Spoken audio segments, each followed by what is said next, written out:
Muy buenas tardes. Bienvenidos a la Real Sociedad Económica de Amigos del País, la institución cultural más antigua de Cartagena y su comarca. Bienvenido al almirante de Acción Marítima, al comandante de la base submarino y a nuestro ilustre conferenciante, el almirante don José María. A todos ustedes, muchísimas gracias por acompañarnos esta tarde y esperamos disfrutar de los submarinos y de Cartagena. Para eso le cedo la palabra para la presentación de nuestro conferenciante a nuestro consejero de esta casa, don Carlos León Ros. Bien, buenas tardes a todos. Permítaseme un brevísimo párrafo de gracias. No se oye. ¿Por esto? Voy a darle aquí algo. Ya está. Ahora sí. Un breve párrafo de gracias. En primer lugar, me permito agradecer la presencia de todos ustedes, especialmente y naturalmente a los mandos de la Armada que nos acompañan y que presiden con su presencia este salón. En segundo lugar, y también personalmente, quiero darle las gracias a nuestro presidente, a mi presidente, don Pedro Negrón, el presidente de esta casa, que ha tenido la amabilidad de cederme un extraordinario privilegio y honor, como es presentar al almirante Treviño ante su público, que es Cartagena entera. Él podía haberlo hecho y debería haberlo hecho él como presidente de esta casa, pero ha tenido esa gentileza que yo me esfuerzo en agradecer ahora. Y en tercer lugar, pero no en tercer puesto, la gratitud a José María Treviño Ruiz, el almirante que nos va a dar esta charla sobre un tema tan apasionante, tan querido, tan cartagenero, como es los submarinos y especialmente su tragedia. Porque en Cartagena ya sabéis que en algunos sitios le llaman el puerto, el grao, pero Cartagena tiene muchísimas características mucho más importantes que lo es un puerto, un gran puerto. Una Cartagena trimilenaria, una Cartagena capital del imperio cartaginés en Europa, una Cartagena que fue una enorme provincia romana, una Cartagena que ha sido provincia normal hasta el siglo XIX y que todavía en la actualidad es provincia marítima, que no se nos olvide y que lo usamos con mucho orgullo, ese concepto de provincia marítima. Cartagena es una ciudad que ha vivido siempre con los submarinos y por los submarinos. Cartagena, por eso ahora muchos le llamamos Cartagena la ciudad del submarino, lo cual parece que nos satisface mucho más a todos nosotros, aunque muchos pues, no hayamos tenido el honor de militar en esa faceta marina. Pero Cartagena tiene muchísimos familiares que han tenido, que tuvieron, que quizá algunos estén todavía aquí, sus bisabuelos, sus abuelos y algunos incluso sus padres, muertos en actos de servicio en los submarinos de esta casa. Porque todos los submarinos fabricados en España, excepto el primero, el Isaac Peral, que fue hecho en La Carraca, como sabemos todos los demás se han construido aquí. La inmensa mayoría de las dotaciones eran de aquí. Y también sus muertos eran de aquí. Y sus muertos son recordados y queridos por todos nosotros y por todos los que... yo he sido personalmente un submarinista frustrado por las gafas, pero le tengo un enorme cariño, un enorme afecto al arma y a los que han servido en ella. Bueno, el almirante... se me olvidaba hablar del almirante Treviño, no puede ser. José María Treviño fue un aventajado estudiante en su formación en la Escuela Naval Militar y después tuvo la fortuna ganada por su esfuerzo de mandar en buques de la Armada, que es la gran aspiración de todos los marinos de guerra del Cuerpo General, que es mandar un buque. Él mandó primero de teniente de navío, mandó el Odiel, que era un dragaminas de madera, aquellos de los americanos. Después tuvo el placer, el honor y la responsabilidad de mandar ya de corbeta el Marsopa, que era otro submarino. Y ya de capitán de fragata tuvo también el honor de mandar una de las magníficas fragatas, como era la Navarra, ¿no? Fue la Navarra. También, ya de capitán de navío, le tocó nada menos que la flotilla de submarinos, donde consiguió los mejores resultados de los últimos decenios, porque ahora ya no se puede hablar de resultados, porque yo creo que no se puede hablar ni de flotilla, porque si hay uno no se puede llamar flotilla, ¿no? Digo yo, por ahora. ¿Hay dos? ¿Sí? ¿Operativos? Sí, vale, estupendo, perfecto, perdona. Y en espera de la ansiada llegada de la serie 80. Muy bien, bueno, yo me gustaría hacer una pequeña rememoración de un acto, porque yo coincidí con ellos y algunos de los aspirinos. Aspirinos, por los que no lo saben, es la denominación entre cariñosa e irónica que en la escuela naval pues, nos daban a los que no éramos de armas, sino que éramos médicos, farmacéuticos, o interventores, o jurídicos. Pero después lo hemos llevado con mucha dignidad, ese apelativo, y yo lo sigo llevando como aspirino, alférez aspirino en aquel momento. Y entonces, esa situación pues, nos permitía pues, convivir con esta maravillosa gente a las que queremos y en los que hemos seguido conviviendo en nuestros destinos, aunque nuestro trabajo ya esté alejado de lo de las armas y de los barcos y de los submarinos, se coinciden en el sentido de trabajar en el servicio a la Armada, si es posible, o a España siempre. Y esa es la entidad, sea el puesto que sea civil o sea militar, es la aspiración que tenemos. Hay una otra anécdota que no puedo eludirlo, y es que al final de la estancia nuestra en la Escuela Naval, pues había una regata. Hacía una regata y entonces los aspirinos, la brigada de aspirinos, pues participaba con su barco. Enfrente pues estaban las brigadas de los guardiamarinas, de los aspirantes, gente marinera de verdad. Y entonces, pero nuestro barco, cuyo timón llevaba a mi entrañable amigo José Antonio Luque, consiguió virar de redondo en un momento determinado y ganamos la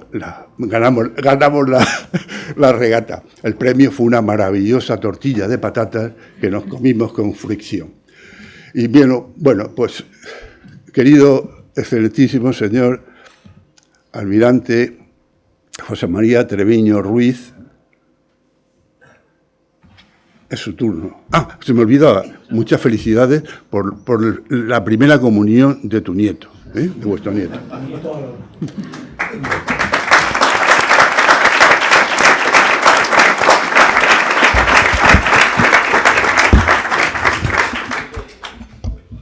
Se oye. Muchísimas gracias, Carlos. Se nota que es amigo.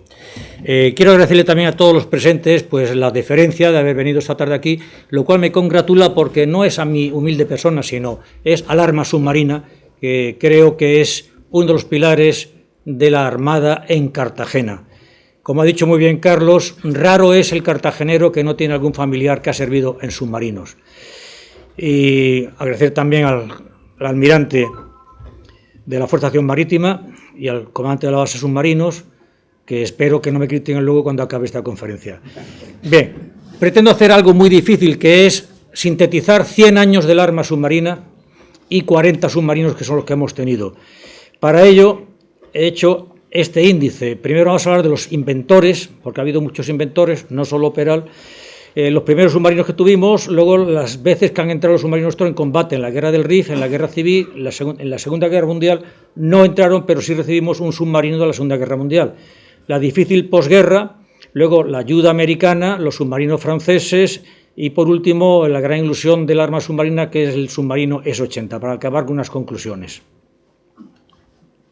Los inventores, todo el mundo pregunta quién es Cosme García, vamos a intentar descifrarlo.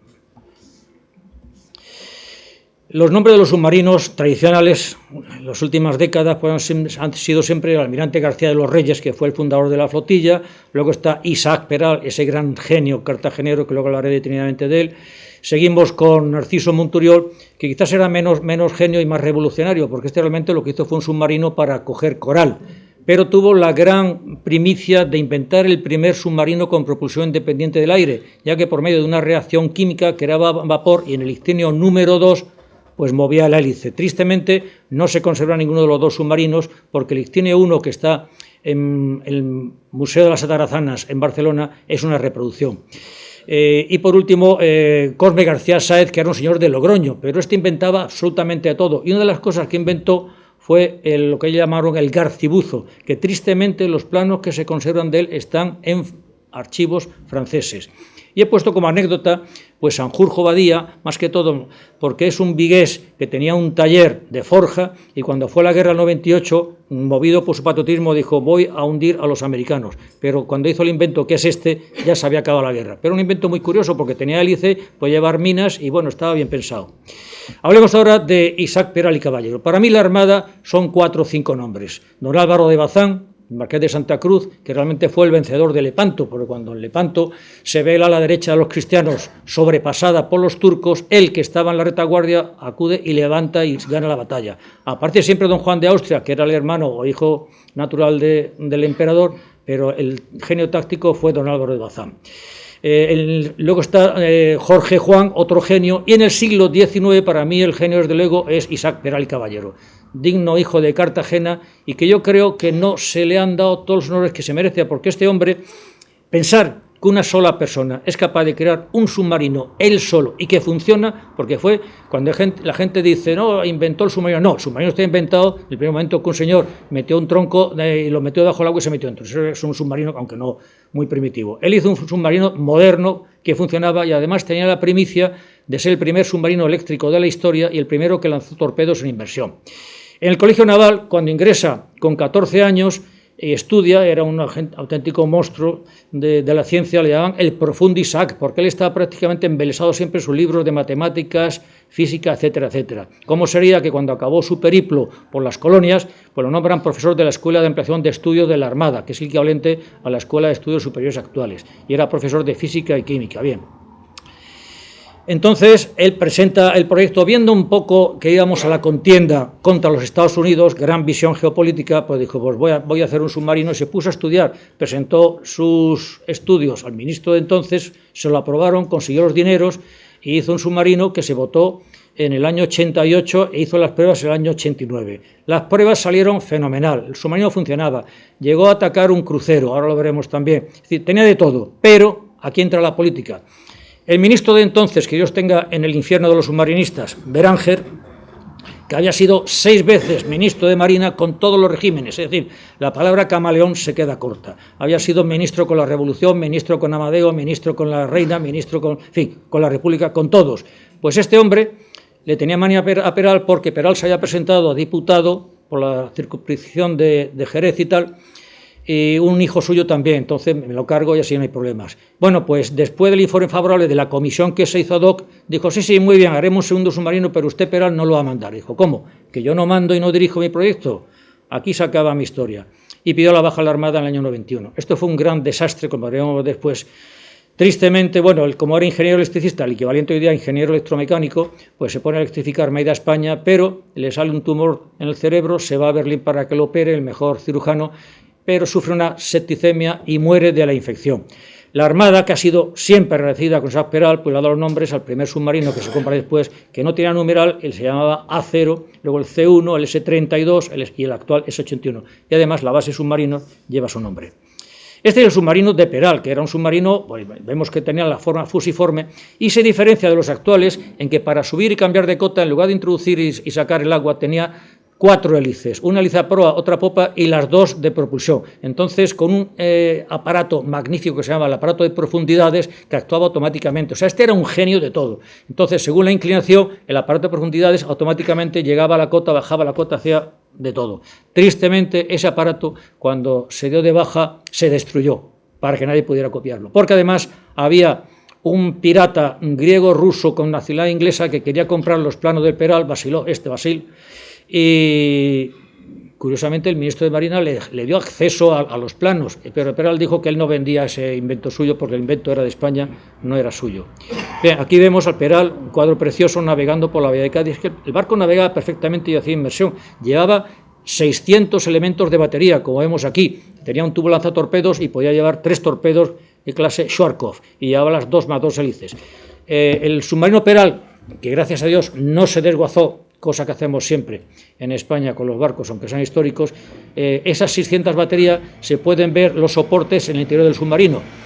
Aquí yo hago un llamamiento. El submarino, cuando se llevó de la explanada del muelle a su actual emplazamiento, el casco estaba fatal. ¿Por qué? Pues porque alguien había tenido la idea de ponerle una serie de fuentes con un chorro muy bonito, pero que hacía agujeros en el casco, que era un acero del siglo XIX. Entonces eso se ha restaurado gracias a la aportación, creo que de Repsol, y hace falta más sponsor para que se pueda restaurar el interior.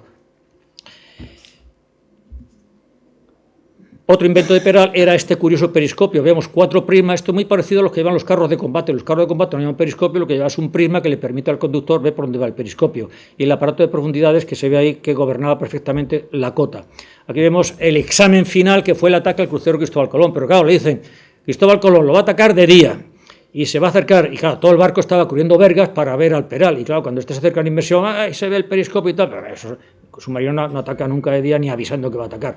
Pero en fin, el caso es que él podía haber hecho esto en el año 98, y lo dijo el almirante Dewey, que fue el vencedor en la batalla de Manila, dijo, si España hubiera tenido un submarino como el de Peral, esta batalla no hubiera sido posible, porque tal era el pánico que le tenían al invento de Peral en todo el mundo. Pero aquí es la historia. Cuando muere este hombre, pues lo llevan a la Almudena y lo entierran allí, pero inmediatamente el pueblo de Cartagena dijo, Peral tiene que estar en la tierra que le vio nacer. Y entonces se organizó, el 28 de abril del 27, un entierro multitudinario, lo cual demuestra el cariño que le tenía al pueblo a Isaac Peral, y está hoy día pues en un mausoleo, que esto me recuerda mucho al mausoleo que tiene Napoleón en Les Invalides, que es un mausoleo de Porfirio. Bueno, pues todos los años la flotilla submarina, con su jefe de flotilla al frente, pues le hacen una ofrenda floral el día de todos los santos. Cuando llega don Mateo García de los Reyes, dice, este submarino no puede estar arrumbado a la carraca, porque alguien se le olvidó que había que desguazarlo y estaba arrumbado a la carraca, y se lo trajo a Cartagena remolcado. Le instaló en el parterre de la base submarinos hasta que llegó un alcalde de Cartagena llamado Federico Trillo Figueroa, y que siendo alcalde dijo, yo quiero este submarino aquí en Cartagena, que lo vea el pueblo de Cartagena. Y este fue su primer emplazamiento. Se hizo una machada en el año 92, cuando la Expo, pues a la hora de enseñar inventos, pues teníamos muy pocos inventos que enseñar, y uno de ellos, el más importante para mí, era el de Isaac Peral, porque Isaac Peral no es muy conocido fuera de los ámbitos profesionales. Y entonces se cortó en 2 y se llevó a Sevilla, porque claro, no cabía por la carretera. Y estuvo allí en el Expo, en el pabellón de España. Su tercer y último emplazamiento en Cartagena fue aquí, delante del edificio de Servicios Generales, antigua escuela de guardiamarinas. Y actualmente, bueno, aquí está en la proa donde está el tubo lanzatorpedos, viene la dotación que estaba compuesta por 6 oficiales del Cuerpo General, 4 de máquinas y un civil que era delineante. Y se instala, es el 2007, aquí, en un emplazamiento magnífico donde está perfectamente preservado, y espero que dure ahí los siglos por los siglos. Aquí se ve a su majestad el actual rey Felipe VI, que entonces era todavía príncipe, en la inauguración de este monumento, de este museo. El casco está precioso ahora mismo, está todo pulido, y como digo, falta únicamente encontrar un sponsor para que se rehabilite el interior. Bien, ¿por qué hablo ahora de un submarino americano, el Holland? Bueno, pues tristemente, si el invento de Peral estaba en el año 89, había un inventor llamado Holland, que era irlandés, y como buen irlandés odiaba a los americanos, inventó un submarino a los ingleses, para hundir la Royal Navy. Entonces el tío se va a Estados Unidos y hace una serie de proyectos, el Holland 1, el 2, el 3, y ya cuando hace el sexto, por fin gana un concurso y la Marina de Estados Unidos se lo compra, y a partir de ahí él funda una compañía que se llama la Electric Boat Company, que nos sonará actualmente porque vinieron los ingenieros de la Electric Boat Company cuando tuvimos el problema del sobrepeso del submarino 80. Ahora mismo es subsidiaria de General Dynamics, pero yo he estado allí y es una factoría impresionante, donde sacan un submarino nuclear de ataque cada 6 años, submarinos clase Virginia de 10.000 toneladas. El siguiente paso Eso en Estados Unidos. En Alemania, ¿qué pasó? Bueno, pues hubo otro español que es bastante menos conocido que Isaac Peral, pero español también porque nació en Madrid, que se llama Raimundo Lorenzo de Queviley. ¿Y este hombre qué hizo? Pues inventa... El problema del submarino Peral es que era como los coches eléctricos de hoy, era como un Tesla. Yo el Tesla me doy una vuelta y por la noche tengo que cargarlo. Pues el submarino de Peral exactamente igual. Salía a navegar y por la noche tenía que volver a la Carraca o al Arsenal para cargar las baterías. Entonces Raimundo Lorenzo de Queviley dice, pues si yo le coloco un diésel generador en el submarino, ya me voy autocargando. Entonces inventó lo que es el coche híbrido, es decir, yo tengo mi recarga propia. También intenta vender el invento en España y nadie le hace caso, que suele pasar aquí con los genios. Entonces se va a los alemanes lo ven y se lo compra, y el primer submarino alemán es de patente español. Lleva 2 motores Curtin y un motor eléctrico. La Eloran 42 metros, era más grande que el Peral, pero bueno, fue un submarino ya que realmente entró en la lista oficial de buques. Y esta es mi envidia, este es el casco del U-1 que está en el Deutsche Museum en Múnich, perfectamente conservado. Y mi esperanza que algún día podamos hacer esto con el de Peral. El arma submarina empieza la Primera Guerra Mundial y era más peligrosa para sus dotaciones que para el enemigo. ¿Por qué? Porque eran barcos inseguros, se perdían, se hundían, un montón de cosas, hasta el 22 de septiembre de 1914. Yo tengo una hija que nació el 22 de septiembre, curiosamente. Pues ese día está el minúsculo U-9, que era un submarino de 450 toneladas con 20 hombres de dotación, y ve 3 cruceros acorazados con 36.000 toneladas de desplazamiento de los 3, que van en línea de fila tranquilamente. Entonces el comandante Otto Wettingen hace el problema de aproximación al submarino y hunde el primero. Pánico general.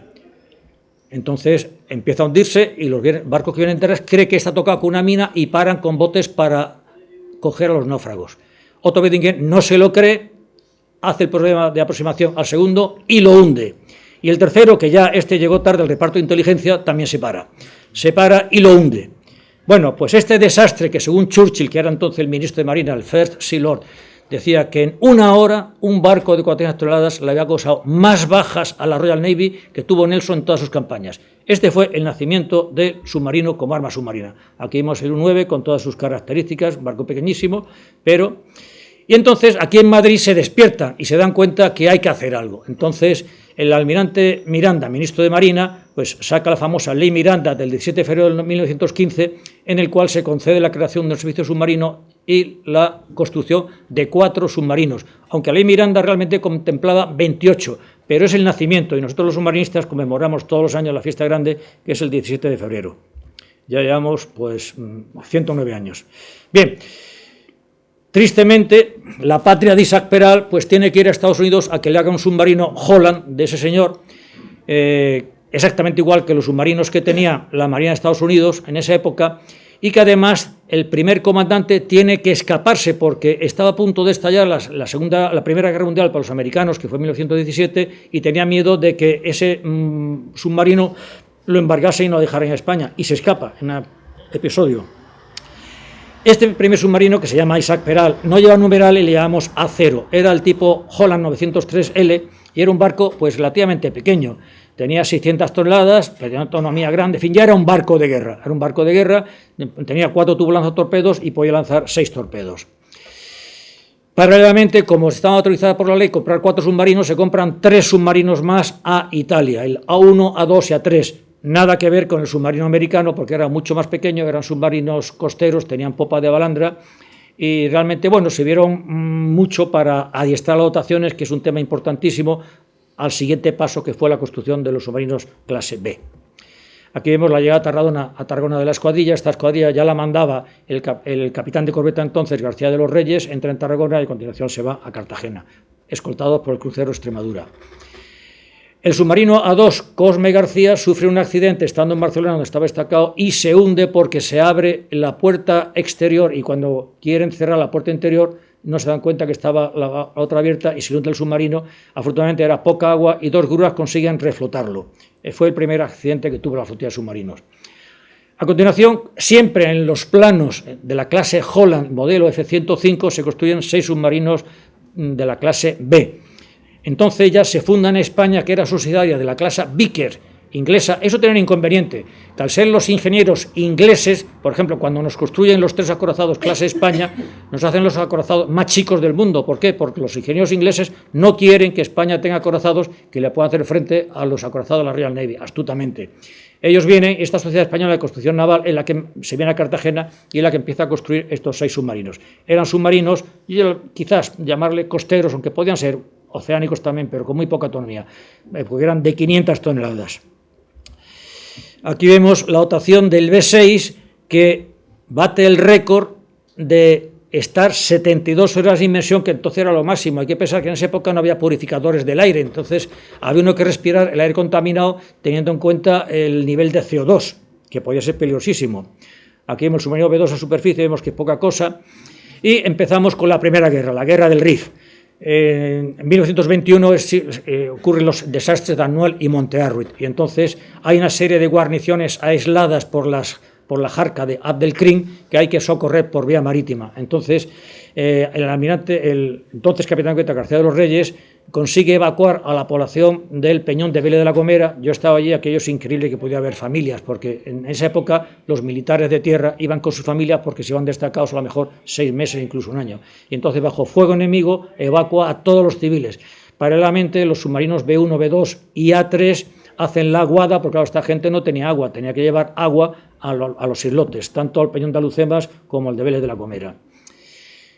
Continúa evolucionando dentro del espíritu de la ley Miranda, y la siguiente es la clase Holland 105F, que eran submarinos oceánicos. Estos submarinos eran francamente bonitos, muy buenos para la época, ya desplazaban del orden de las 1000 toneladas, en fin, eran submarinos ya serios. Tenían 4 tubos lanzatorpedos a proa y 2 a popa, y podían llevar 10 torpedos, y además un cañón de 72 milímetros. Aquí hemos saludo a la voz, que es un ejercicio que se hace cuando hay alguna autoridad naval, pues hay dotación a cubierta. Hoy día ya los saludos a la voz de los submarinos, está la gente en el puente nada más, por aquí se corre el riesgo de caer al agua y tener un drama. Esta es la comparación de los 3 submarinos de las clases A, B y C, y vemos los tamaños, cómo va aumentando el tamaño submarino. Esto es siempre normal, pasa como los coches, cada vez más grandes y cada vez más largos. En el año 28, y esto lo digo con lágrimas en los ojos, la flota de submarinos tenía 16 unidades. ¿Por qué tenía 16 unidades? Porque tenía los 4 de la clase A, tenía los 6 de la clase B y los 6 de la clase C. Nunca más llegaría a este límite, pero no nos importaría nada que llegásemos a este número. En esa época la gente estaba preocupada por la seguridad de los submarinos, entonces se compra un barco muy curioso a Holanda, que es el Canguro con K. El Canguro con K realmente era un trimarán, tenía 2 cascos y un hueco enorme en el centro. Este hueco enorme que se vislumbra ahí servía para posarse encima del submarino hundido, y por medio de unas grúa impresionante que podía levantar hasta 500 toneladas podía salvar un submarino de la clase A. Aquí vemos el hueco es enorme. ¿Y para qué sirvió este? Realmente, gracias a Dios, no hubo que rescatar ningún submarino, pero sí 8 cañones de 305 milímetros, de los cuales en cenizas todavía queda un cañón de esos, que pesaban pues del orden de un centenar de toneladas, porque el acorazado de España, cuando va a socorrer a una posición sitiada por Abd el-Krim, está cerrado en niebla, el oficial de derrota se ve que ese día no iba bien y se clava contra el cabo Tres Forca en los farallones. Se queda clavado en los farallones, yo soy de Melilla y lo he visto ahí todavía los restos, y empiezan a intentar aligerarlo de peso, le quitan los cañones, le quitan la munición, le quitan el petróleo, pero viene un temporal de levante y lo destroza, y las planchas todavía se ven. La Armada, como siempre, aprovecha casi todo, pues cuando desguaza el submarino Canguro después de la Guerra Civil, había 2 máquinas alternativas. Entonces, con la máquina de estribor hace el Próximo y con la de babor hace el Pegaso. 2 patrulleros que están de servicio en la Escuela Militar, que además era curioso porque uno tenía el giro de la hélice de estrógira y el otro era levógira, con lo cual el comandante, como se cambiase de barco, no sabía atracar.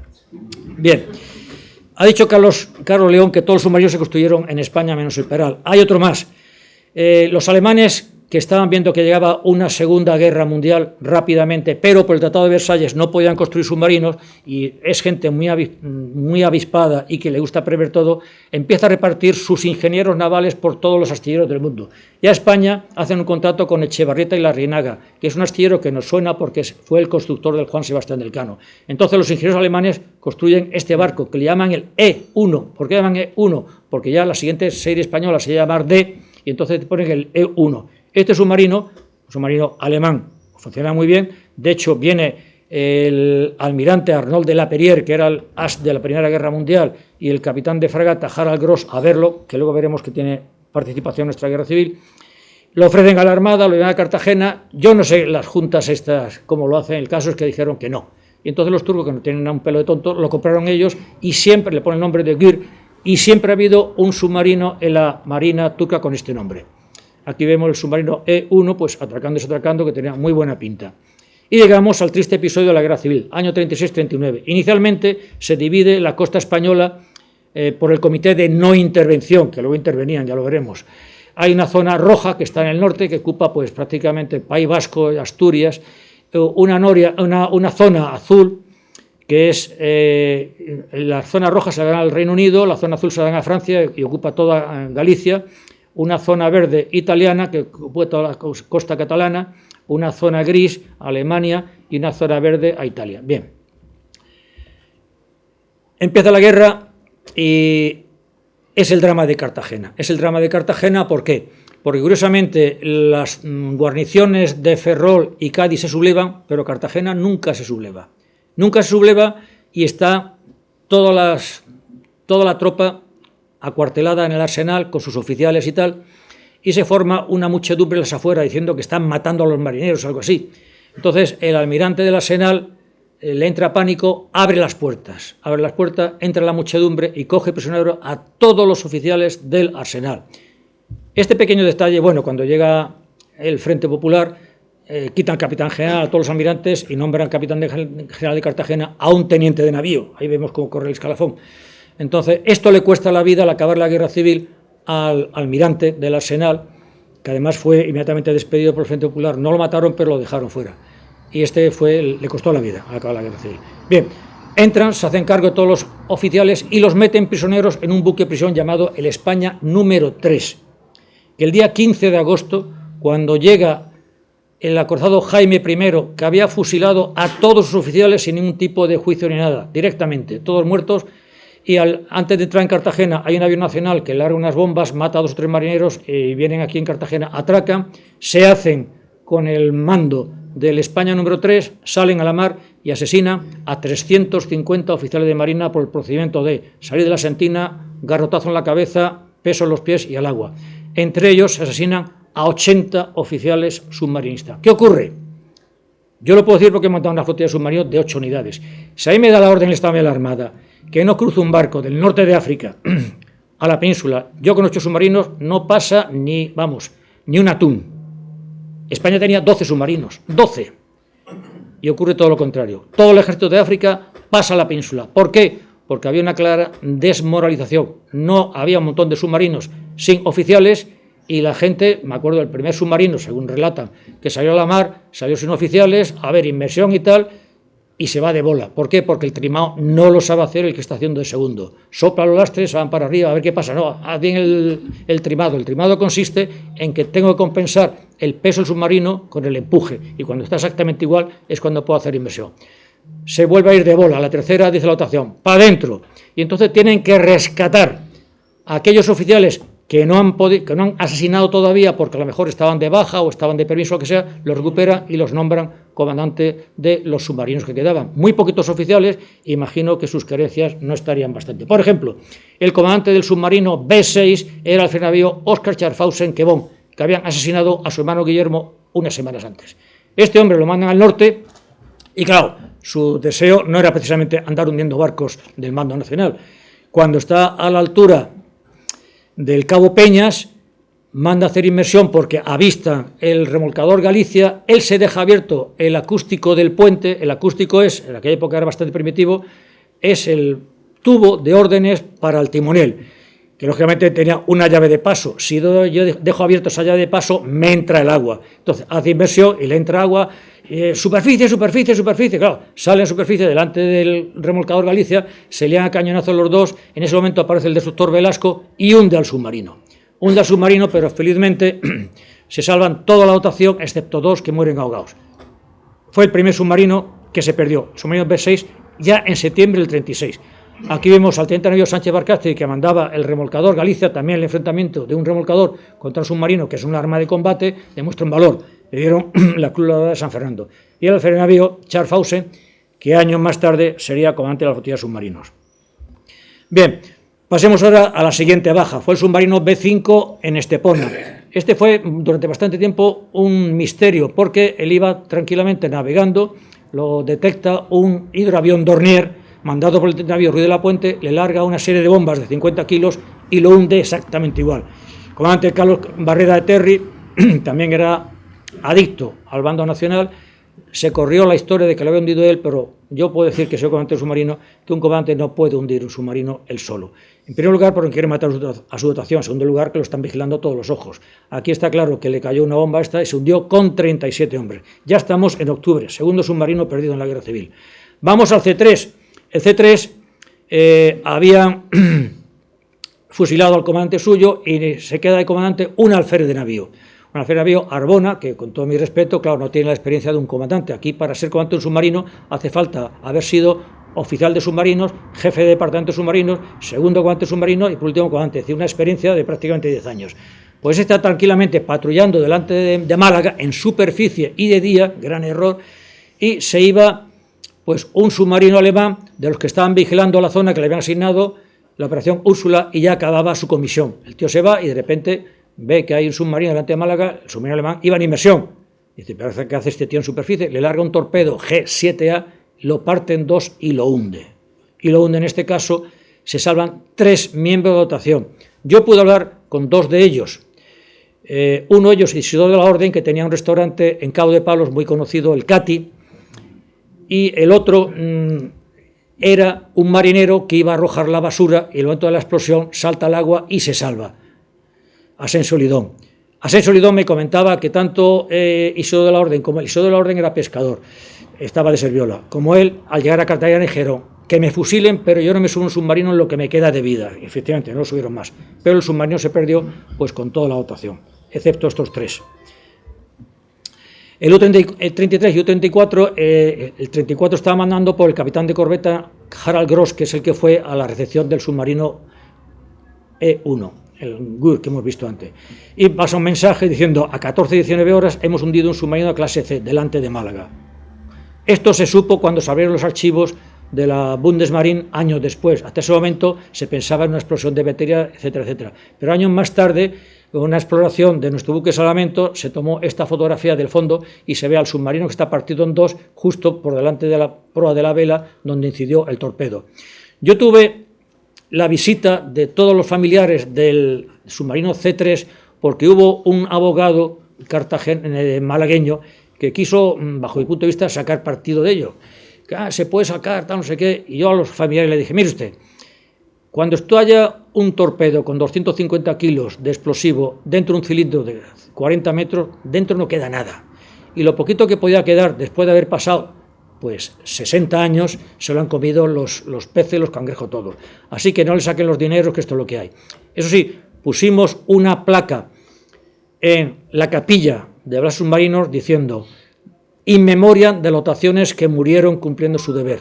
Y ahí están pues todos, no hay ningún tipo de distingo del bando A, bando B. Están todos, y bueno, los familiares me lo agradecieron y se quedaron tranquilos.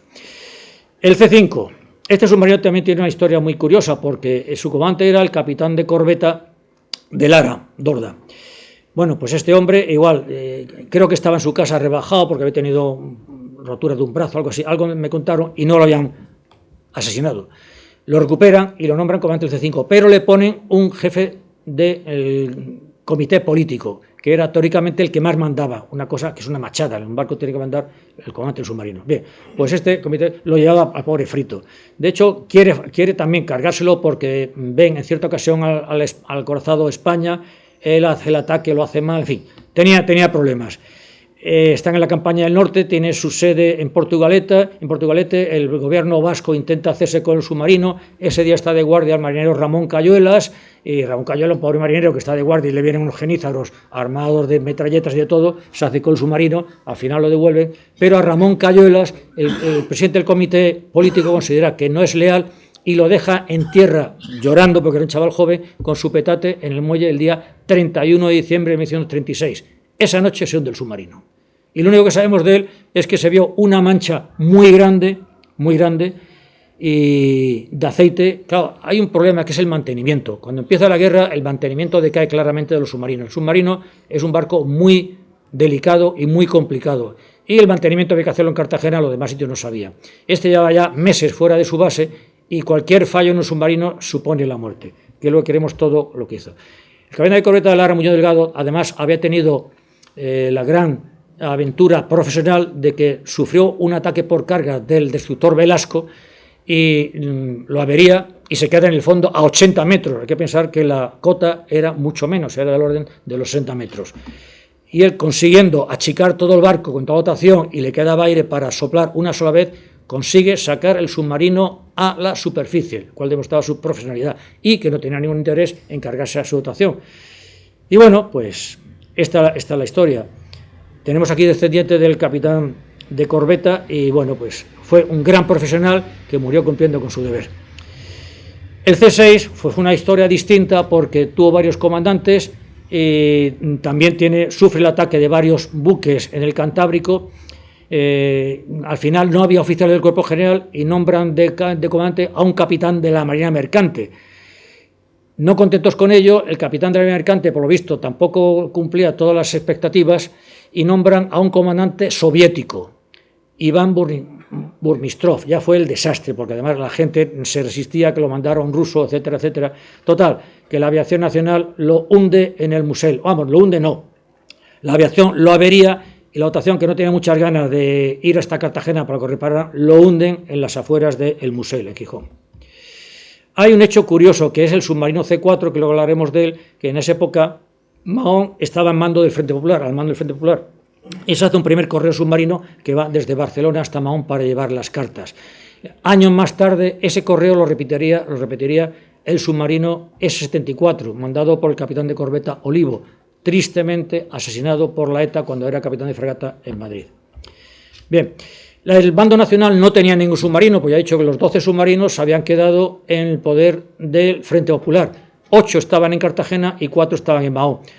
Los submarinos que estaban en Mahón, sus oficiales, no fueron asesinados en España número 3, sino que fueron internados en el penal o en el Castillo de la Mola, y una mañana que estaban tomando el sol todos los presos, montaron una ametralladora y directamente los mataron a todos. Qué tristeza. Bien, el Mola era un submarino relativamente moderno, Arquímede, porque tenía muy poquitos años, tenía 3 o 4 años. Y entonces al bando nacional se encuentra con el Arquímede y el Torricelli, el general Mola y el general Sanjurjo, que además les pone los numerales de 2 submarinos del Frente Popular hundidos para confundirlos. Eran submarinos magníficos, de hecho dieron bastante, después de la guerra, hicieron bastante papel, y estos hundieron 4 mercantes, Ciudad de Barcelona, el Cabo de Palos, el Dinefi, que era un submarino, era un mercante británico, y el comandante era el capitán de corbeta Rafael Fernández de Bobadilla, que más tarde sería también capitán general de aquí. El Sanjurjo era exactamente igual que este, cuando había sido primero submarino legionario. Submarino legionario eran unos submarinos que prestaba Italia con dotación italiana al gobierno nacional, y había torpeado al Miguel de Cervantes, que entró en Cartagena para reparar, y ahí se acabó la guerra para él. Bien. Resumen de toda la guerra civil. Bueno, pues el 16 de julio había 6 submarinos de la clase B, 6 de la clase C, los nuevos, que eran los 6C y los 2 últimos B en Cartagena, y los 4 más antiguos B en Mahón. El 18 de julio salen a la mar prácticamente todos los submarinos operativos que estaban en ese momento, que eran C1, C3, C4, C5 y B6, con objeto de impedir el paso del más tarde llamado Convoy de la Victoria hacia la península. Al final hay una serie de problemas. El 20 de julio, como he dicho antes, son internados todos los oficiales en España número 3, y el 15 de agosto la Guardia Roja del Jaime, que así se llamaba, llega y los asesina. Bien. Curiosamente, el 5 de agosto del 36 no hay ningún submarino en la zona, y ese día es cuando cruza el Convoy de la Victoria. Y digo siempre una cosa: la guerra civil, y eso no lo dice nadie, pero la guerra civil la perdió el Frente Popular, porque el ejército de África, que era el que estaba más en estado, el más aguerrido, pudo pasar a la península. Yo garantizo que si el ejército de África no llega a pasar a la península, el movimiento no habría triunfado. Luego, indirectamente, el Frente Popular se cavó la tumba cuando asesinó a todos los oficiales de submarinos, con lo cual los submarinos se quedaron sin comandantes y el convoy de la Victoria pasó sin ningún problema. Bien, B6, B5, C3, ya he contado la historia, desaparecidos, y el triste episodio es el B3 estaba dado de baja por bombardeo, había colisionado con un submarino, con un carguero noruego, el Frank, y estaba varado en Portmán. El B4 también estaba varado en Portmán. El B2 inoperativo en Cartagena. El C6 baja por el bombardeo y hundido en el Musel. El B1 inoperativo en Cartagena. El C1 hundido en Barcelona. Y quedan únicamente operativos el C4 y el C2, nada más. El C2 consigue huir a Palma de Mallorca con una dotación que se hace con él, y el C4 tiene que ser internado en Bizerta. Siguiendo con el resumen, pues hemos visto que el 36 no había una flota nacional, se adquieren los dos submarinos, el Arquímedes y el Torricelli, se habilita la estación naval de Sóller, que fue bastante tiempo base submarino, luego Escuela de Armas Submarinas y ahora es una estación naval. La operación de los submarinos U-33 y U-34, que he relatado antes, con el hundimiento del C3, etcétera, etcétera. Total, que en julio de 36 todos los submarinos están en zona republicana, de los 80 oficiales asignados, ninguno lo fue por su dotación. Tengo que decirlo, mientras los buques de superficie, el Libertad, el Jaime, etcétera, la propia dotación asesinó a los oficiales, ningún oficial de submarino fue asesinado por su gente. ¿Por qué? Porque el submarino, el trato es distinto. Nosotros tratamos dotación como si fuera una familia, y es un trato mucho más directo. Cualquier comandante submarino se sabe perfectamente el nombre de todos los miembros de su dotación, sabe si están casados, si tienen hijos, si la mujer está embarazada, etcétera, etcétera. Y eso hace mucho. Sóller fue la base de los submarinos nacionales. En 4 meses se perdieron 4 submarinos, con lo cual la moral de combate de la flotilla era prácticamente nula. No había combatividad. De hecho, el C2 y el C4, que fueron al norte, alegaron averías y se internaron en Francia, estuvieron allí en media guerra. No tenían ninguna gana de salir a combatir.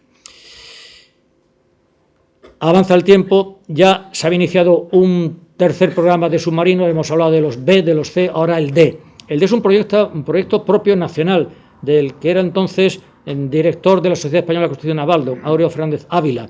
Pero este proyecto, a diferencia de los anteriores, era propio. Un proyecto propio tiene un gran riesgo, porque cuando yo estoy utilizando un submarino que ya existe, ya hay una patente, pues tengo lógicamente un guiaburros. Aquí, en este caso, pues se requerían unos submarinos de 1000 toneladas que pudieran tener una autonomía muy grande, de 1000 millas, etcétera, etcétera. Y se hace. Entonces se da la orden de ejecución antes de la guerra civil, en el 32, y llevarían las numerales D1, D2, D3. El D1 fue entregado en el 47, después de 15 años estar en gradas, el D2 en el 51, 19 años, y el D3 lleva ya 22 años. Bueno, pues esto un pequeño desastre, porque ya cuando salen estos submarinos, son submarinos todavía anticuados, no tienen snorkel, y ahora explicaré lo que es el snorkel, el casco estaba remachado, etcétera, etcétera. La única salvedad es que estos submarinos contaban con la boya Génova. ¿Qué era la boya Génova? Pues era un invento del capitán de corbeta Génova, con una especie de cilindro donde se metía un hombre y en la parte baja del cilindro había un cabo, salía a superficie, este hombre salía, se viraba del cabo, está claro que el último no salía, el último tenía que morir. Bien, estalla la Segunda Guerra Mundial. La Segunda Guerra Mundial, y los alemanes, otra cosa no, pero de submarinos, coches y armas saben un poco. Y cometen el mismo error que en la Primera Guerra Mundial. Empiezan a hacer grandes acorazados, que todos fueron hundidos prácticamente sin ninguna victoria, excepto el Bismarck, que hunde al Hood. El almirante Raeder, que era el jefe de la Marina, pues está por la construcción de aquellas moles blindadas. El almirante Dönitz era el jefe de los submarinos y decía, esto es un error, es un error, es un error. Bueno, al final cuando se dan cuenta empiezan ya a producir submarinos, porque empiezan la guerra con 57 submarinos nada más, pero acaban la guerra habiendo construido 1.300 submarinos, de los cuales perdieron casi 800. Bien, hace un submarino prácticamente perfecto, que es la clase 7 Charlie, de 700 unidades hicieron. Pues bueno, una de las cosas que tenía es que avistaban un avión y hacía inmersión en 30 segundos. Eso no lo ha hecho ningún submarino más. Aquí vemos el U-563. ¿Por qué menciono este U-563? Porque este submarino, es atacado por un hidroavión muy cerca de Cartagena, está averiado, se queda con un motor nada más y entra en Cartagena. La ley decía que cuando un submarino o cualquier buque de guerra que estuviera, lógicamente, en cualquiera de los dos bandos, tenía 72 horas para dejar el puerto. Y nos acordamos toda la batalla del Río de la Plata. Pues en 72 horas no pudieron repararlo, entonces se internó y lo compró España en el año 47 y le intentó reparar, tardó bastante en repararlo. Aquí vemos el U-573 cuando lo bota en Kiel, en superficie, lleva un cañón de 88 milímetros por delante de la proa y este sufre varios cambios. Se le llama G7. ¿Por qué G7? Porque había un proyecto de hacer 6 submarinos exactamente iguales, G1 a G6, pero la tecnología española no estaba ni muchísimo menos a la altura de la tecnología alemana. Y lo único que se hace es el casco del G1, que estuvo durante muchos años en el arsenal de Cartagena como depósito de agua. Fue lo único que se hizo y ahí se acabó todo. Se repara el G7, que más tarde pasa a llamarse S01 cuando se cambia la nomenclatura de los submarinos en el año 91. Pasemos ahora a uno de los capítulos más tristes de nuestra historia, que es el submarino C4. C4 era un magnífico submarino que hemos visto que hizo el correo marítimo entre Barcelona y Mahón y es botado, entregado el año 29 y el año 47 se hunde. ¿Qué haya pasado? Bueno, pues este había tenido varias vicisitudes en la guerra civil que no voy a relatar, pero acaba la guerra civil y está bastante bien, entonces se recupera enseguida y entra junto con el C2 y los 2 submarinos italianos más el submarino alemán, eran los 5 que componían la flotilla. Salen unas maniobras a Solla, las típicas maniobras de verano, que iba con los otros submarinos el 27 de junio del 47. Acaba el ataque a los destructores y cuando va a hacer superficie no oye, porque el problema del submarino es que es ciego. Eso lo admite todo el mundo, menos cuando está a cota periscópica, pero claro, si estoy haciendo un ataque no puedo enseñar el periscopio porque me localiza. Pero en inmersión tiene muy buen oído. Se ve que el grupo hidrofónico que tenía no funciona muy bien y cuando está saliendo a la superficie, el destructor Lepanto lo aborda por la proa a 14 nudos y lo corta en 2 prácticamente. Entonces se pierde en cuestión de segundos, con toda su dotación. Lo único que se recupera fue una silla de la Cámara de Oficiales, que con esa silla se ha hecho un barquito, que ahora enseñaré con una fotografía, que está en el Museo de Submarinos. Se hunde en una sonda de 300 metros y ahí tenemos una petición siempre a la Armada, que a ver si cualquier buque puede localizarlo y decir exactamente cuál es su posición. La dotación la componían 43 personas y el comandante era el capitán de corbeta Reina Carvajal. Yo fui compañero de un hijo del capitán de corbeta Reina, era un año más antiguo que yo, y le pregunté, ¿tú vas a hacer submarino? Y me dijo, mi madre nos lo ha prohibido. Bueno, yo puedo entender a esa buena señora. Aquí vemos la fotografía que se conserva en el Museo de Submarinos, en el cual el jefe del Estado se la dedica al capitán de corbeta Reina por su sacrificio, in memoria. Esta dotación, con todos, tenía 6 oficiales, 8 suboficiales, 9 cabos y cabos primeras y 20 marineros. Se salvan 2, un oficial que estaba ese día enfermo con gripe y el cartero, que es la figura de la persona que siempre que salimos la mar dejamos en puerto para que haga todos los recaos. El snorkel, antes lo he mencionado, un submarino para cargar baterías tiene que arrancar los diésel generadores, pero me hace falta aire, con el aire interno el submarino no puedo hacerlo porque me quedo sin aire en cuestión de minutos. Entonces los holandeses, que son muy listos, inventaron esto. Saco un tubo a cota periscópica, que no se me va nada, es decir, estoy a cota periscópica, saco un tubo, por ese tubo me entra aire y tengo otro, el escape va por debajo del agua. De esta forma tan simple, ahora tengo que tener mucho cuidado de que ese tubo vaya bien. Yo estoy convencido que el submarino San Juan, que se les hundió a los argentinos hace 3 años, 4 años, pues fue por un fallo del snorkel, es decir, estaban dando snorkel, bien es cierto que la dotación el año anterior había hecho solo 8 días de mar, para mí no estaban de todo bien adiestrados, hacen snorkel, le entra agua por el snorkel y le llega por el conducto de ventilación hasta la batería, entonces si comunica uno de los cajones de batería, el problema de las baterías es que generan hidrógeno, el problema de hidrógeno es que explota en contacto con la atmósfera, se ve bajo mi punto de vista y estaré dispuesto a comentarlo con cualquiera. Debió formarse una atmósfera explosiva y el submarino hizo boom y se hundió en 1000 metros de profundidad. Tardaron 1 año en encontrarlo. Bueno, pues este invento empezaron a instalárselo los alemanes ya al final de la guerra, porque el gran problema de los submarinos es que cuando cargaban baterías salían a superficie y si había un avión cerca los hundía. Con este invento no hay ese problema. El siguiente paso fue la ayuda americana y recibimos el mejor submarino que se recuerda en mucho tiempo, el S-31, más tarde S-31, que se pone el nombre de Almirante García de los Reyes. Este era un submarino modernizado de la Segunda Guerra Mundial, pero para nosotros era un salto de 20 años. ¿Por qué? Llevaba snorkel, llevaba equipos electrónicos, tenía radar, tenía absolutamente todo, y era un barco oceánico.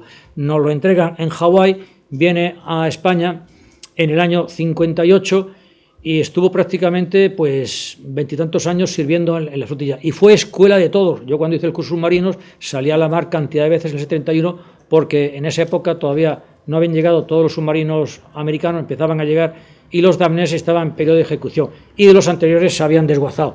Uno de ellos que se desguazó fue el submarino S-01, que fue una pena porque era el último submarino U-Boat que había operativo en el mundo entero. Señor mío, póngamelo en un pedestal aquí en Cartagena. El Ejército del Aire lo hizo mejor porque su último Junker lo vendió por un barco a la República Federal Alemana y fue volando a Alemania y se conserva en un museo.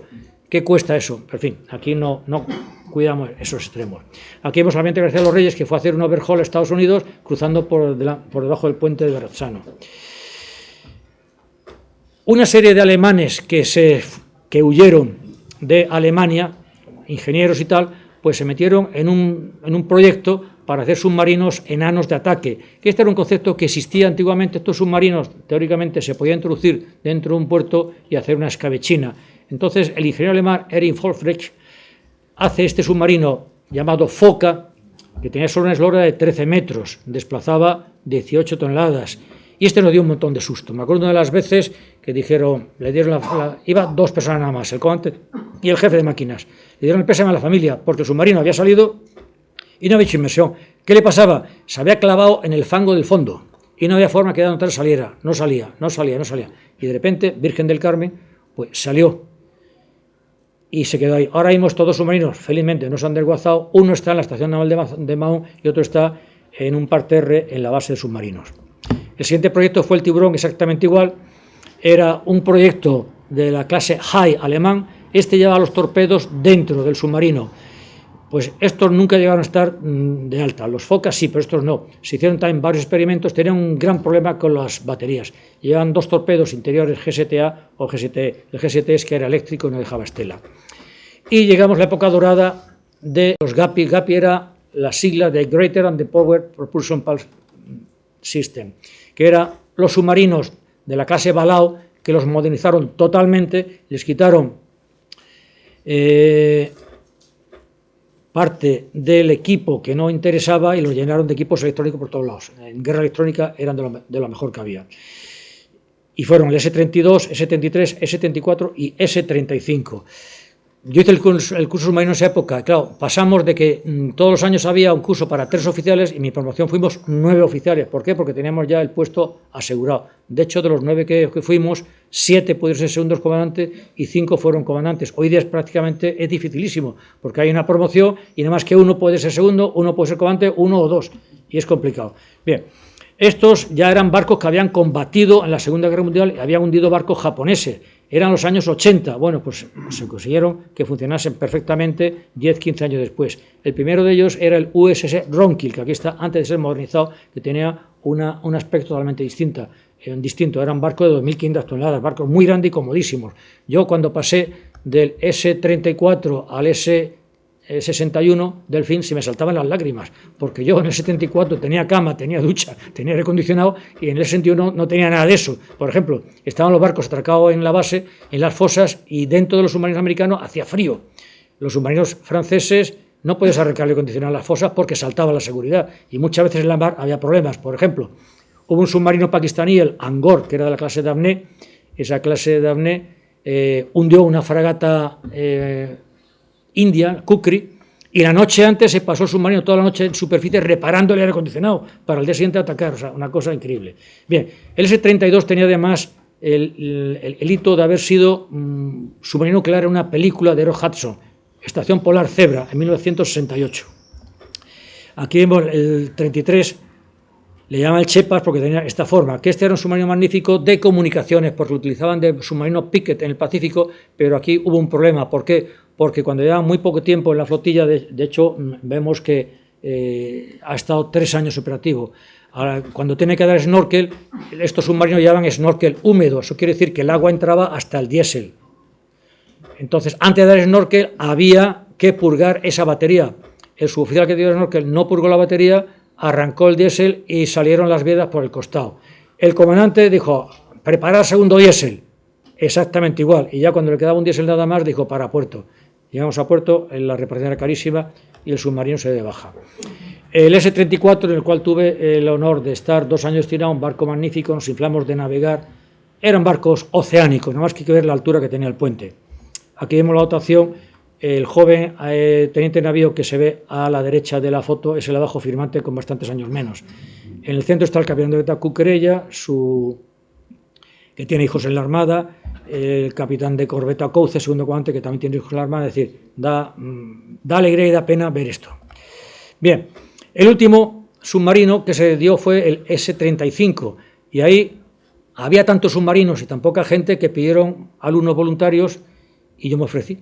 Y fui con la dotación a recoger el S-35, con el capitán de corbeta Cuerda, padre del actual almirante del Arsenal de Cartagena. Y bueno, fue una comisión magnífica, trajimos el submarino a España, entonces entre los hitos que me apunto es haber cruzado el Atlántico en submarino, no lo ha hecho mucha gente. Y fue un submarino magnífico, fue el último que se desguazó. Y ya pasamos a la clase Delfín. En el entreacto, el programa naval que tuvo España, que consiguió en construir las 5 fragatas clase Baleares y 4 submarinos de la clase Delfín, fueron 2 más 2. Bueno, había que ir con un socio tecnológico porque en España no había la tecnología suficiente para hacer un submarino. Hay que pensar que las armas más complicadas que hay en la guerra hoy día es un avión de caza y ataque y un submarino. Y muy poca gente puede hacer los dos. En ese momento, pues a alguien le gustó los Damné porque bajaban a 300 metros. Yo era más partidario de la clase 209 alemana, pero en fin, yo no mandaba nada, era teniente de navío y cogieron los Damné.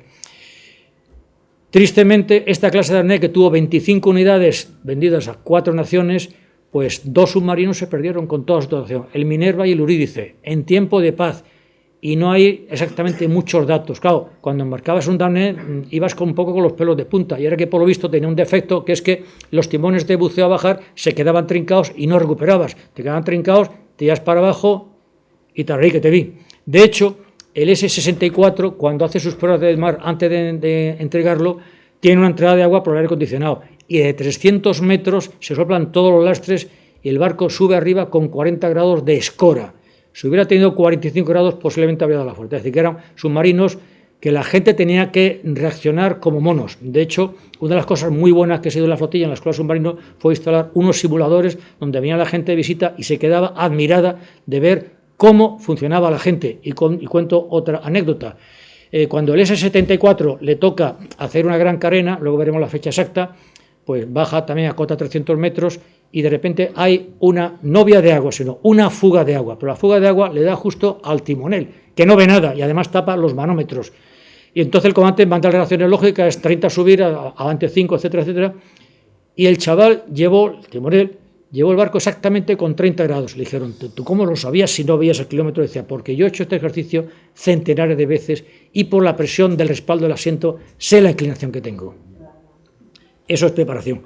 Y es el espíritu de la escuela submarina, exactamente. Bien, pues estos barcos eran barcos muy marineros, tenían 2 hélices, 2 timones, con lo cual yo metía la chulada de salir siempre dando atrás de la dársena. ¿Por qué? Porque podía hacerlo. Los Agosta dan atrás y nadie sabe para dónde iba la popa, pero tenían una hélice nada más. Tenían autonomía de 1.400 millas y sobre todo eran muy discretos, muy sigilosos y además se le hizo una modernización a mitad de vida. Aquí vemos la serie 60 en Cádiz. Se quitaron los números de la numeral, pues un día que yo estaba de comandante del 63 y pasa un avión de patrulla marítima y dice, he detectado al S-63, yo que estaba con otra periscópica y las aguas eran transparentes y se veía S-63. Al llegar a puerto yo he hecho una fiera y dije a la flotilla, mi comandante, tenemos que borrar la numeral, esto es una vergüenza que nos digan quiénes somos, ¿no? Y se borraron. La modernización consistió en quitar la nariz que tenían estos submarinos y ponerle le llamamos el grano, que es el nuevo sonar. Se les hizo exactamente una modernización con todos los equipos que tenía la serie Agosta, con lo cual no había diferencia de aislamiento de flotaciones. Y aquí hay un dato muy curioso y la ventaja de tener un socio tecnológico. Al meterle todos esos equipos, el submarino pesaba más. Teníamos un problema de flotabilidad. ¿Cómo se resolvió? Pues de Bazán llamaron a Lorian y dijeron, ¿qué pasa? Y dice, meterle piplones. Me lo repita. Eran unos flotadores dentro de los lastres. Así de sencillo. Era el invento del tebeo. Le metieron unos flotadores a los 4 Damnés y los desguazaron 20 años después con los flotadores y funcionó perfectamente. ventaja de tener un socio tecnológico. ¿Qué ha pasado por ahí? Aquí vemos al Delfín en la escuela militar, periódicamente dábamos paseos por la escuela para conseguir adictos. El Tonina en superficie, yo tuve el honor de ser segundo comandante del Tonina. El Marsopa, que tuve el honor de mandar, aquí en Sóller, que tiene una resistencia magnífica, el Narval 64. Bien, este es el acto más triste que puede sufrir un submarinista, ver cómo se da de baja a un submarino sin que haya relevo. Recuerdo una gema, creo que se llama Salas Cardenal, que dijo que él cuando era gema no daba de baja un barco hasta que su relevo no estuviera en gradas. Esto seguía con la doctrina del almirante Pita de Veiga cuando fue ministro de Marina, que decía: la Armada Española tiene 150.000 toneladas de desplazamiento, por decir una cifra. Como duran 30 años los barcos, cada año hay que construir 5.000 toneladas. Aquí nos hemos tirado años que no se ha construido ni un solo barco. Y hemos llegado a batir récord. Por ejemplo, el contramaestre Casado tiene 70 y tantos años. Ahí sigue funcionando, pero bueno, no es lo ideal. Y pasamos ya a la clase Galerna, que fue el escalón siguiente. La clase Galerna es un submarino mucho más moderno. Tengo que decir que la construcción naval francesa ha avanzado muchísimo. Había una gran diferencia entre los Galerna y los Delfín. La gente iba más cómoda, un barco más grande, en fin, más oceánico, doble batería que tenía el Delfín. Y, bueno, pues había que evolucionar. Se hizo una cosa única en la historia. No conozco ninguna otra marina que haya puesto nombres de vientos a los submarinos. Yo le pondría nombres de vientos a los barcos de vela, pero aquí, normalmente a los barcos de vela se le ponía... bueno, a los submarinos se le ponían nombres de peces, de mamíferos, tiburón, etcétera, pero aquí 4. Bueno, la clase Galerna era un proyecto francés porque además, como seguíamos aguas a la marina francesa, que es una marina, pues ahora mismo en Europa creo que es la mejor. Es la mejor incluso que los británicos. Los británicos tienen a gala hacer unos barcos malísimos. En la batalla de Jutlandia, cuando llevaban media hora, le habían hundido los alemanes 3 cruceros de batalla de 30.000 toneladas, y el almirante que los mandaba dice: ¿qué le pasó a estos malditos barcos? Pues, hijo mío, que has primado la velocidad sobre el blindaje. Los alemanes andaban menos, pero tenían más blindaje, y les hundieron 3 acorazados en cuestión de una hora, miles de muertos. Bien, aquí ya nos metemos con torpedos filoguiados. ¿Eso qué? Pues un torpedo que lleva un hilo, que yo lo puedo dirigir desde la dirección de lanzamiento de torpedo hasta el contacto con el barco. Incluso si ese hilo se parte, ya el torpedo tiene un sonar que lo convierte en autónomo. Aquí el Galerna entró en servicio el año 83. Aquí uno de los problemas que hay es que para que una industria naval se mantenga haciendo submarinos, no solo me tengo que basar en lo que yo recibo de mi marina, porque la marina es cada 40 años embarca 4 submarinos, así no hay forma de mantenerlo. Me tengo que vivir a base de la exportación. Entonces, exportando submarinos, puedo mantener una industria naval al día. Este junto con el 72 se entregaron el año 83. Aquí hemos realizado bandera en el 71, todo lo contrario, una maniobra muy alegre, ojalá pudiéramos hacerlo todos los días. Se hizo una prueba subiendo con 30 grados todavía. Estaba haciendo pruebas porque no tiene el edón en la proa y, bueno, el submarino funciona perfectamente. Vemos aquí el Sirocco, el 72.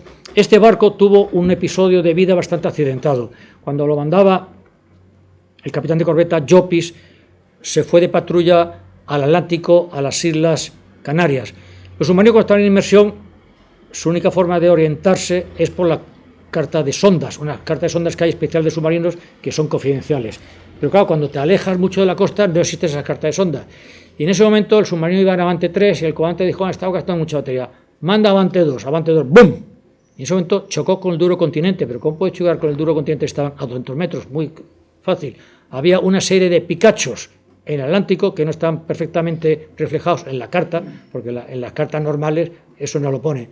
Y se cargó el sonar de proa, el grupo hidrofónico, pero pudo volver a puerto. Bien, ese fue el primer aviso. El segundo aviso fue la Virgen del Carmen. Fue un accidente exactamente igual al submarino C4.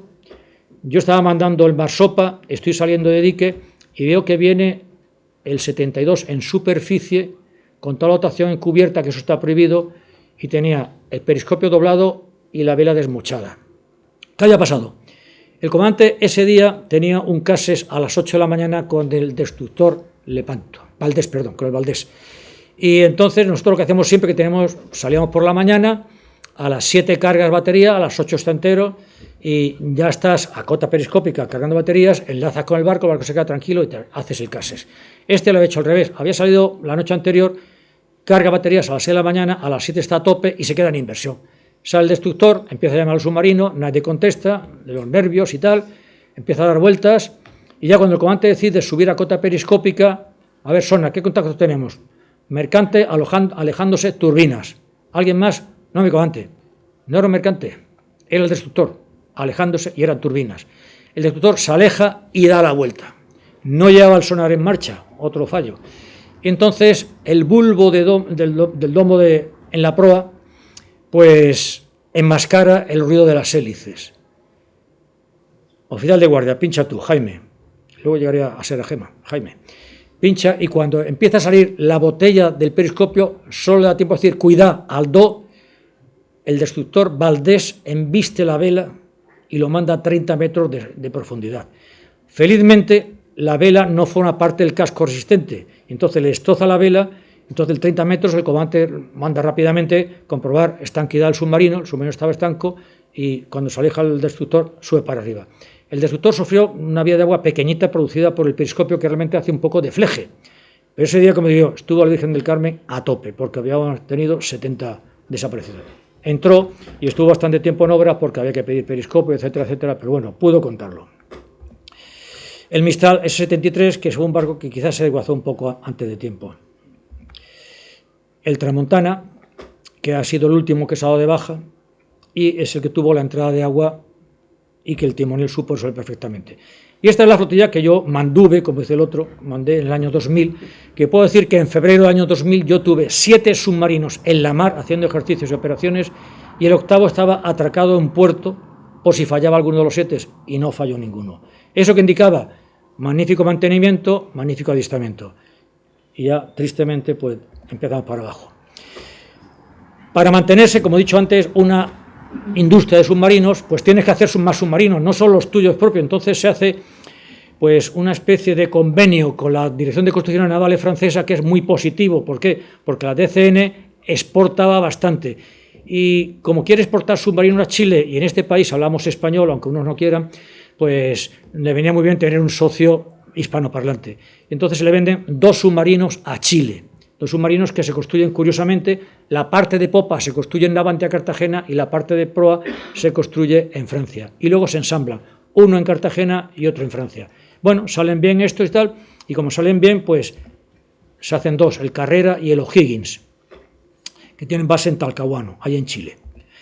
Entonces a Malasia le entra envidia, la Malaya le entra envidia y encarga otros 2 submarinos que ahora se va a hacer repetición de la jugada. Uno se ensambla en Cherburgo entre los años 2003-2009 y se van a Sepangar, y el otro se ensambla aquí en Cartagena, el Tuk Abdul Razak, que se acaba en el año 2010. Pero claro, desde el año 2010, teóricamente, se empalma con el programa del submarino S-80, con lo cual ha habido una continuidad en la construcción de submarinos. Y ya llegamos felices al 100 aniversario de la flotilla, escuela y base submarinos, el año 2015. Se han hecho unas fosas nuevas, que las vemos ahí porque inicialmente las fosas de submarinos eran diques de Sebastián Feringham para carenar buques de vela, pero esos diques resultaban escasos para barcos de mayor calado y mayor manga. Entonces se construyen estas fosas nuevas que están ahí en la base submarinos. Estos son todos los actos que se hicieron en el año 2015. No le arriendo la ganancia al pobre comandante de la flotilla porque le vino todo el mundo. Estuvo el hombre liado, que es el capitán de navío Sierra, que lo hizo muy bien, lo vemos aquí con la 20 Baturone, pues el centenario de la flotilla de submarinos. Y llegamos a la estrella actual de la flotilla de submarinos, que es el submarino Isaac Peral. Existía un programa que yo siempre tengo la duda que por qué en el año 2004 se firma esa serie. Curiosamente, el ministro de Defensa era de Cartagena. Algo tendrá que ver, porque fue lo último que firmó antes de dejar el ministerio. Y si es algo que hay que agradecerle a Federico Trillo es ser cartagenero y haber firmado este programa submarino. Se firma y se empieza a construir, pero como he comentado antes, construir un submarino que no tiene un patrón es muy complicado. No, yo siempre menciono el caso de la SEAT. La SEAT estuvo construyendo coches en España 30 años bajo el patronimio de la Fiat. Y cuando Fiat dijo, me voy, los de la SEAT dijeron, maldición. Y hacer un coche creo que es más fácil que hacer un submarino. Hace falta un socio tecnológico. Y se fueron con la Volkswagen, afortunadamente. Y hoy día la SEAT sigue siendo una marca puntera porque hace coches magníficos. Bien, pues aquí hubo un fallo de cálculo, de peso, lo que sea. El caso es que el submarino llegó un momento en que tenía un problema de reserva de flotabilidad, que se resolvió gracias a los ingenieros del Electric Boat, los famosos de Holland, que vinieron y dijeron hay que hacer esto, esto y esto. Y se hizo y se solventó. Nadie es sabio y ningún prototipo sale bien a la primera. El caso es que ahora el nuevo S80 se llama S81 Plus, pues tiene 10 metros más de eslora y llega a las 3.000 toneladas. Aquí lo vemos en gradas. Vemos a los operarios de Navantia orgullosos de lo que han hecho, la dotación magnífica del S81, que tiene un gran mérito porque esta gente lleva luchando, cuando un submarino entra en Gran Carena o está en construcción, la dotación no descansa, la dotación está al pie del cañón viendo lo que están haciendo al submarino, porque luego ellos se van a subir al submarino y si están las cosas bien hechas o mal hechas depende de ellos. Y pongo un ejemplo, a mí me tocó hacer la Gran Carena del S63, me tocó un ingeniero naval magnífico, Antonio Rey, que luego fue director de Navantia, me la hizo en 11 meses. Y un día me llega el jefe de máquinas, que era el típico jefe de máquinas, que le gustaba mancharse los dedos de grasa. Me comenta, hay un problema. Digo, ¿qué te pasa, Novo? Pues que he visto que la varilla de soldar la tenían los de Navantia en forma de gancho para colgar el botijo. Digo, esa varilla no está bien. La varilla no se puede doblar, la varilla se quiebra. Y esa varilla era para soldar la corredera zallable que tenía, que era un agujero así, ponerle ahí la soldadura y a partir de eso una corredera electromagnética. Fui al almirante del Arsenal y montó un pollo que pa' qué. Entonces, ¿qué pasaba? Que mi gente estaba al pie del cañón todo el día viendo los posibles fallos. ¿Por qué? Porque les va el pellejo en ellos. En un submarino, todo el mundo tiene una labor importante. En los GAPI me acuerdo que el cocinero, por ejemplo, que parece que no tiene nada que ver con el submarino, cerraba la válvula más grande, el valvulón, que era la entrada de aire cuando estaba en superficie. Y la voz era valvulón cerrado y trincado, y lo hacía el cocinero. Aquí vemos al comandante magnífico, el comandante de Cota Corral tiene además la experiencia de haber hecho el curso de comandante, que es fortísimo en Noruega, donde se cargaron a todos menos a él. Y ahí está el hombre, bueno, pues imagino que saldrá más de una cana, pero sacará adelante el barco. Finalmente llegamos ya a la botadura, que fue el 22 de abril del 21, donde se hizo lo que se llama una botadura en seco, donde vinieron los reyes de España, vino la infanta Leonor, que es la madrina, y rompió la botella de champán. Unos días más tarde, ya la botadura en submarino no es por grada, se le mete en un dique flotante se quedó a flote el 7 de mayo del 21. Aquí vemos el 81 a flote, pues ha tenido que hacer cantidad de pruebas, primero de puerto y luego de mar. La dotación del 81 con faena de un día de trabajo, pues ahí están pues felices y contentos haciendo su trabajo. Y por último, el último hito ha sido la entrega del 81 a la Armada el día 30 de noviembre del 23. Conclusiones de estos 109 años de Alarma Submarina. Pues la flotilla de submarinos pudo quedarse en 1868, no se hizo por el almirante Beranger. El cenit de la FLOSU fue el año 30 con 16 unidades. Hasta el año 32 dependimos de la tecnología exterior. El primer proyecto autónomo fue la clase D, que no salió demasiado bien. Se hicieron luego los submarinos clase, se intentaron hacer los submarinos clase G alemanes, pero nos faltaba tecnología y dinero. Luego las clases Fokker y Tiburón pues fueron un ensayo también. La ayuda de Estados Unidos fue vital. Que nos vieran 5 barcos norteamericanos elevaron el nivel de la flotilla, como pasó exactamente igual a la superficie. Todos recordamos aquí los 5 latinos, que fueron 5 destructores magníficos, que luego sirvieron, vinieron también los destructores de la clase Frank, igual de magníficos, y eso sirvió de paso para que nuestras dotaciones nunca se quedaran atrás, cuando se hicieron la serie de las fragatas clase Santa María y actualmente las nuevas fragatas. La colaboración de 40 años con la DCN fue muy fructífera. Es una pena que haya habido un divorcio, bajo mi punto de vista. Quizás se podía haber buscado otro socio tecnológico, eso lo dejo a nivel político. En el año 71 la flotilla se quedó con el 31. ¿Por qué? Porque se habían desguazado la serie D, los S-21, S-22, que por cierto el S-22 siguió de baja matando, porque un día que salía a la mar de la base de submarinos, no sé qué le pasó al timonel, se le fue la caña y embistió a la Almenara, que era un buque mercante que estaba atracado en el muelle de Bazán, y como le faltaban las planchas por encima de la línea de flotación, lo hundió, o sea, murió matando. A partir de ese momento se dio de baja el S-22. El número ideal de submarinos es 6, y esto lo pelearé siempre. ¿Por qué? Porque con 3 submarinos yo tengo siempre en permanencia un submarino en la mar, un submarino en adestramiento y mantenimiento y otro submarino en descanso de dotación. En España, mientras no se demuestre lo contrario, da a 2 mares y océanos, el Atlántico y el Mediterráneo. Lo que si quiero tener como mínimo un submarino mediterráneo y un Atlántico, me hace falta 6 submarinos. Con 4 no llego. Con el 80 se recupera parcialmente la autonomía tecnológica. Digo parcialmente porque no todo lo que se hace en el submarino es español. El sistema de combate es americano, los periscopios son americanos, los torpedos son alemanes, los tubos son británicos. Es decir, que hay que coger un compendio y luego saber mezclarlo todo. En el año 23, pues, antes de que se entregara el 81, nos quedamos con un solo submarino, el 71, que se lo había hecho una gran carena.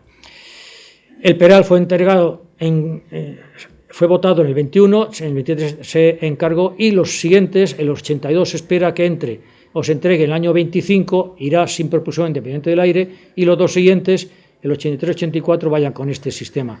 ¿Qué es el propulsión independiente del aire? Pues es un sistema que me permite que yo no tenga que dar snorkel para cargar las baterías. Es decir, tengo un proceso químico en el interior, con lo cual meto bioetanol y por medio de un reformador de bioetanol consigo hidrógeno. Ese hidrógeno ataca una pila de combustible, la pila de combustible produce amperios y los amperios me cargan la batería. Hay otro día, de hecho, ahora mismo se está cambiando ahora mismo y tengo interés en contárselo a la GEMA porque el jefe de la flotilla seguro que lo sabe. Ahora se están fabricando submarinos con baterías de litio. Los japoneses, que si alguien tiene técnica en Europa son los alemanes y en Asia son los japoneses. Y si no, que le pregunten a un Mercedes y a un Lexus qué es lo que son. Bien, pues los japoneses habían hecho una serie de 10 submarinos con AIP. El AIP suyo era el sueco, que funciona muy bien. Y a partir de ese momento vamos a hacer experimentos con una batería de litio. Se dieron cuenta que el submarino estaba en la mar tanto tiempo con la batería de litio que con el AIP. El AIP japonés tiene un problema, que es el motor Stirling de combustión externa. Eso hace ruido. El nuestro, los que tienen los alemanes y el nuestro, utiliza hidrógeno, que hay que tenerlo con mucho cuidado.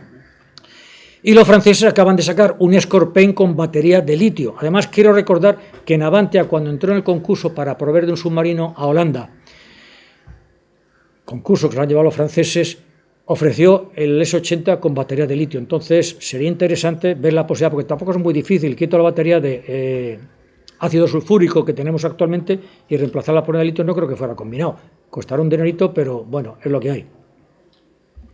Y con esto llego al final de la conferencia. Muchísimas gracias por su atención.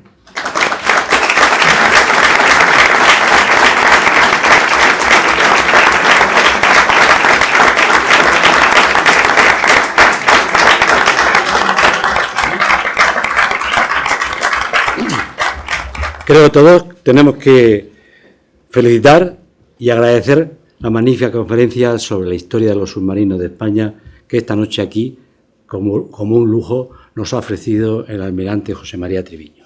Muchísimas gracias, enhorabuena, y evidentemente se ha quedado grabada esta conferencia para la posteridad. Creo que nuestra labor dentro de entidad cultural, de la literatura, la historia, es muy importante mantener el fondo documental. Tenemos esta noche una oportunidad única de haber escuchado a un magnífico conferenciante que nos ha traído la historia de algo muy cartagenero, la base submarina, los submarinos. Por eso yo, por segunda vez, te doy las gracias, te felicito y te agradezco tu presencia esta noche entre todos nosotros. Y pido otro aplauso para él.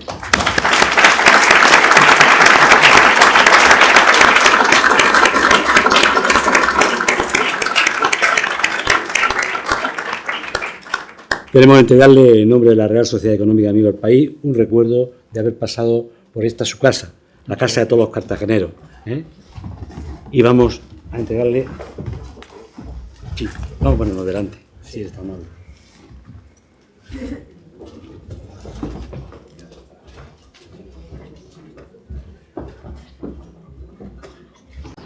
Bien. El reconocimiento por su participación en esta institución con motivo de su conferencia sobre historia y tragedia de los submarinos de Cartagena, otorgamos el presente por su aportación a la cultura y a la historia de España. Excelentísimo señor don José María Triviño Ruiz. Muchas gracias. Muchísimas gracias.